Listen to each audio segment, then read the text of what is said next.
কিছু কথা লেখা হয়ে যায়, আর কিছু কথা আমাদের সাথে থেকে যায় চিরকাল।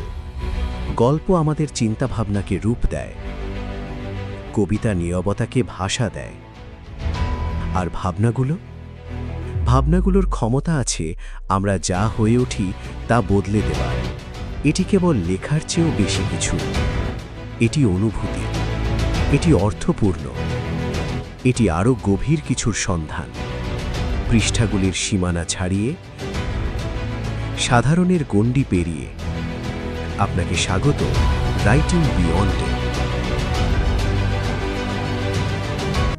আপনি কি জানেন, আপনার ভেতরে লুকিয়ে আছে এমন একটি স্বপ্ন যেটা আপনিই হয়তো সবচেয়ে বেশি উপেক্ষা করেছেন?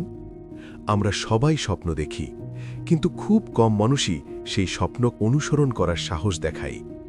পাওলো কোয়েলহোর দ্য অ্যালকেমিস্ট আমাদের শেখায়, ভয় নয়, বিশ্বাসী জীবনের প্রকৃত পথপ্রদর্শক। এই বইটি শুধু একটি গল্প নয়, এটি এমন এক দর্শন যা কোটি মানুষের জীবন বদলে দিয়েছে। আমরা সময়ের সাথে বড় হই, কিন্তু আমাদের স্বপ্নগুলো ধীরে ধীরে ছোট হয়ে যায়। পাওলো কোয়েলহোর দ্য অ্যালকেমিস্ট বলে, স্বপ্ন হারানো মানেই জীবন হারানো নয়, বরং স্বপ্ন খুঁজে পাওয়াই জীবনের আসল জয়। এই গল্প একজন রাখালের নয়, এটা আপনার, আমাদের সবার গল্প। আজ এই ভিডিওতে আমরা খুঁজব সেই পথ যে পথে হাঁটলে জীবন আবার কথা বলে। খুঁজব কিভাবে নিজের স্বপ্ন খুঁজে পেলে বদলে যায় পুরো জীবন। দ্য অ্যালকেমিস্ট ব্রাজিলীয় লেখক পাওলো কোয়েলহো রচিত একটি বিশ্ববিখ্যাত দার্শনিক উপন্যাস। বইটি প্রথম প্রকাশিত হয় ১৯৮৮ সালে এবং পরবর্তীতে শতাধিক ভাষায় অনুদিত হয়ে কোটি কোটি পাঠকের হৃদয়ে স্থান নেয়। উপন্যাসটির কেন্দ্রীয় চরিত্র সান্তিয়াগো নামের এক স্প্যানীয় মেষপালক, যে নিজের স্বপ্নের অনুসরণে এক দীর্ঘ আত্মানুসন্ধানমূলক যাত্রায় বেরিয়ে পড়ে। তার এই যাত্রা মূলত মানুষের অন্তর্গত স্বপ্ন, বিশ্বাস ও আত্মজাগরণের প্রতীক।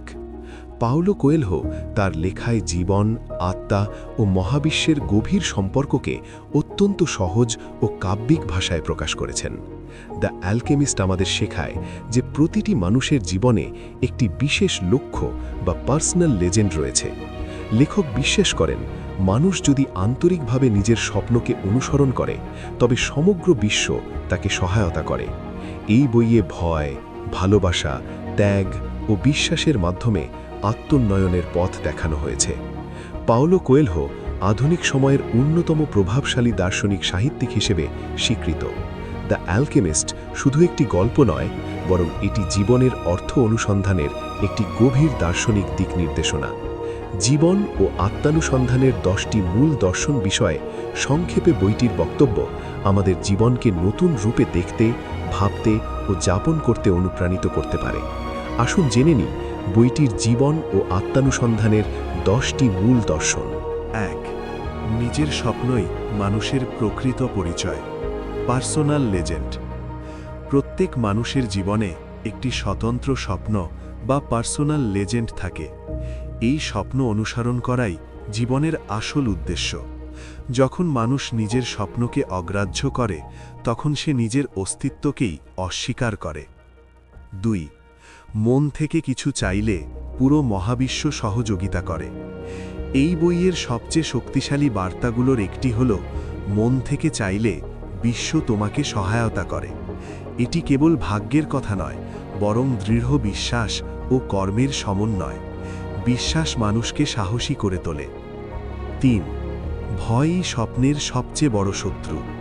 স্বপ্ন ভেঙে যাওয়ার ভয় মানুষকে থামিয়ে দেয়, কিন্তু কোয়েলহো দেখান, ব্যর্থতার ভয়ই প্রকৃত ব্যর্থতা। ভয়কে অতিক্রম করলেই মানুষ নিজের সত্যিকারের শক্তি আবিষ্কার করে। 4. যাত্রা বা পথ চলা গন্তব্যের চেয়ে গুরুত্বপূর্ণ। সান্তিয়াগোর যাত্রা বা পথ চলা আমাদের শেখায়, জীবনের পথ চলাটাই আসল শিক্ষা। প্রতিটি অভিজ্ঞতা, মানুষ ও ঘটনা আমাদের ভেতরের মানুষটিকে গড়ে তোলে। গন্তব্য শুধুমাত্র একটি উপলক্ষ্য। 5. হৃদয়ের কথা শোনা আত্মজাগরণের প্রথম ধাপ। হৃদয় কখনো মিথ্যা বলে না। সমাজ ও যুক্তির কোলাহলে আমরা হৃদয়ের কণ্ঠস্বর ভুলে যাই। বইটি শেখায়, নিজের হৃদয়ের ভাষা বুঝতে পারলেই সত্যিকারের জীবন শুরু হয়। 6. প্রকৃতির সঙ্গে মানুষের গভীর সংযোগ আছে। মানুষ, প্রকৃতি ও আত্মা সবকিছুই একে অপরের সঙ্গে যুক্ত। এই সংযোগ বোঝার ক্ষমতাই আত্মজ্ঞান।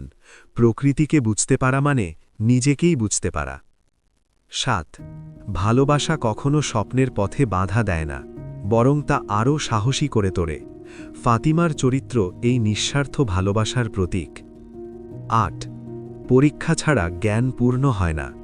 জীবনে পরীক্ষাই মানুষকে পরিণত করে। কষ্ট, অপেক্ষা ও ত্যাগ ছাড়া অর্জিত জ্ঞান স্থায়ী হয় না। অ্যালকেমি আসলে ধৈর্য ও অনুশীলনের প্রতীক। 9. সত্যিকারের সম্পদ বাইরে নয়, ভেতরে। সান্তিয়াগো শেষে আবিষ্কার করে যা সে খুঁজছিল তা সবসময় তার আছেই ছিল। এই উপলব্ধি আমাদের শেখায় আত্মজ্ঞানী জীবনের আসল ধন, বাহ্যিক সাফল্য তারই প্রতিফলন।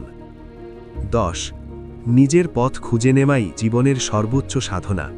সব মানুষের পথ এক নয়, সমাজের নির্ধারিত পথে নয়, নিজের অন্তরের ডাকে সাড়া দেওয়াই সাহস। যে নিজের পথ বেছে নিতে পারে সেই সত্যিকার অর্থে মুক্ত। বন্ধুগণ, আমরা আমাদের আলোচনার প্রায় শেষ পর্যায়ে। তবে শেষের আগেও শুরু থাকে, শেষেরও থাকে স্থায়ী চিহ্ন, স্থায়ী প্রভাব। তাই আমাদের জানা থাকা দরকার, স্বপ্ন কখনো হারায় না, আমরা শুধু তাকে শুনতে ভুলে যাই। হৃদয় এখনও জানে কোন পথটা আপনার। একবার সাহস করুন, এক পা বাড়ান, কারণ আপনার স্বপ্ন এখনও আপনার অপেক্ষায়। তাই নিজের স্বপ্নের দিকে এক পা বাড়ান, বাকি পথ জীবন নিজেই দেখিয়ে দেবে। যদি এই গল্প আপনার হৃদয় ছুঁয়ে যায়, হৃদয়ের কথা কিছু বলে যায়, তাহলে লাইক দিন, সেই সাথে সাবস্ক্রাইব করুন। কারণ এই চ্যানেল স্বপ্নবান মানুষের জন্য, যারা জীবনকে যাপন করতে চায় তাদের জন্য।